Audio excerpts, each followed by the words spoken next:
Assalamualaikum warahmatullahi wabarakatuh. Selamat siang anak-anakku. Ketemu lagi sama Bapak dalam PJJ atau daring, yaitu materi bahasa Indonesia dengan pelajaran bahasa Indonesia dengan materi pengertian teks eksplanasi. Jangan lupa nanti jadwal hari Rabu kalian itu PTM ya, belajar sama Bapak tatap muka. Tapi hari ini kita masih daring. Nanti Bapak akan jelaskan kembali di tatap muka untuk lebih jelasnya, dan silakan kalian sepuas-puasnya nanya apabila ada yang tidak dipahami di PowerPoint ini ya. Oke, Bapak akan menjelaskan tentang pengertian teks eksplanasi di kelas 8 ini ya. Apa sih teks eksplanasi itu?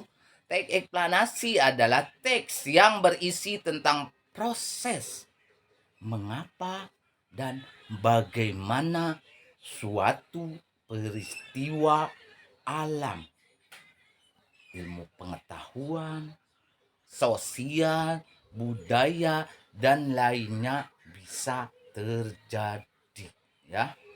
Oke. Nah, tujuannya apa sih teks eksplanasi itu? Tujuannya yaitu untuk menjelaskan fenomena apa yang terjadi dan menjelaskan sebab akibat suatu peristiwa. Ya, peristiwa apa aja. Maka inilah tujuannya untuk membuat sebuah teks eksplanasi. Ya. Nah, jenis dari teks eksplanasi itu ada fenomena alam, ada fenomena sosial, ada juga fenomena budaya. Oke. Nah, ciri-cirinya apa? Teks eksplanasi. Yang pertama, strukturnya itu harus terdiri dari pernyataan umum. Ingat ya, bukan pertanyaan tapi pernyataan umum. Urutannya sebab akibat serta interpretasi. Yang kedua, informasi yang dimuat dengan berdasarkan harus fakta, bukan fiksi, tapi nyata, adanya jelas. Yang ketiga, faktual tersebut memuat informasi yang sifatnya itu ilmiah, keilmuan. Contohnya sains. Jadi harus bersifat keilmuan, memberi pengetahuan, menjelaskan pengetahuan kepada orang tersebut. Itu adalah teks eksplanasi. Bedanya dengan teks eksposisi ya. Sifatnya informatif serta tidak berusaha untuk mempengaruhi pembaca untuk bisa percaya terhadap hal yang dibahas. Ini sifatnya hanya memberitahu atau menginformasikan atau mengasih ilmu, memberikan ilmu, bukan untuk membujuk, merayu supaya percaya kepada teks tersebut. Itu bedanya dengan persuasi. Kalau persuasi itu membujuk, mengajak, tapi kalau eksplanasi tidak. 5. Memiliki menggunakan skyne maker. Contohnya pertama, kedua, ketiga, dan sebagainya. Bisa juga dengan menggunakan pertama, berikutnya, sampai terakhir ya. Tuh ciri-cirinya. Oke.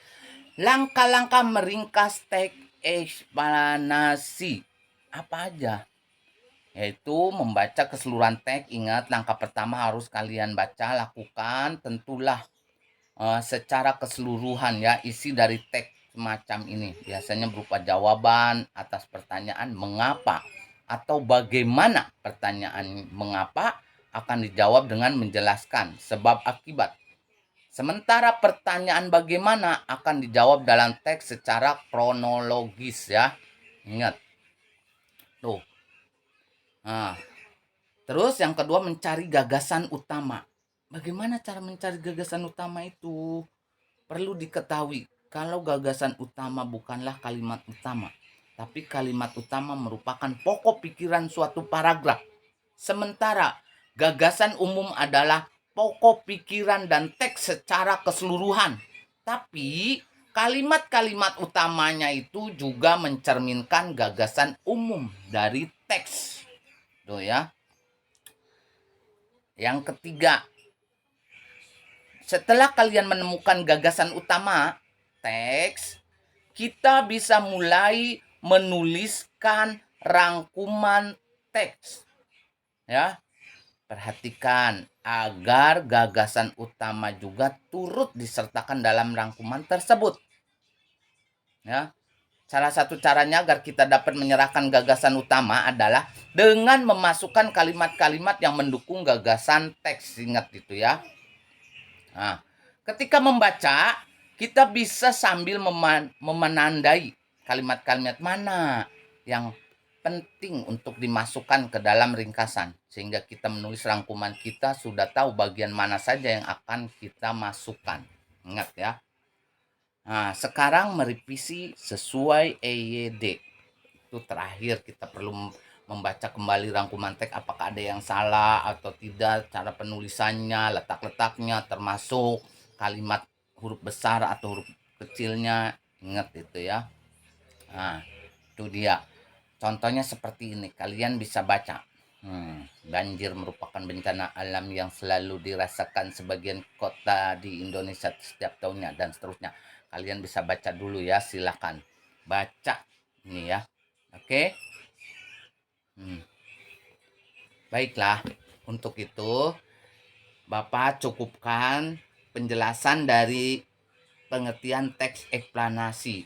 Ingat ya, tugasnya itu ada di Google Form ya. Tugasnya kerjakan dengan teliti. Ingat, di Google Form. Sampai bertemu, sampai minggu depan. Enggak, kita akan bertemu di PTM hari Rabu. Langsung bertatap muka. 2 kelas, Bapak akan 2 ruangan. Berarti cuma 1 kelas. Jadi 2 ruangan, Bapak akan menjelaskan tentang teks eksplanasi ini secara langsung bertatap muka ya. Bapak cukupkan sampai di sini. Semoga selalu sehat dan selalu semangat di segala bidang. Wassalamualaikum warahmatullahi wabarakatuh.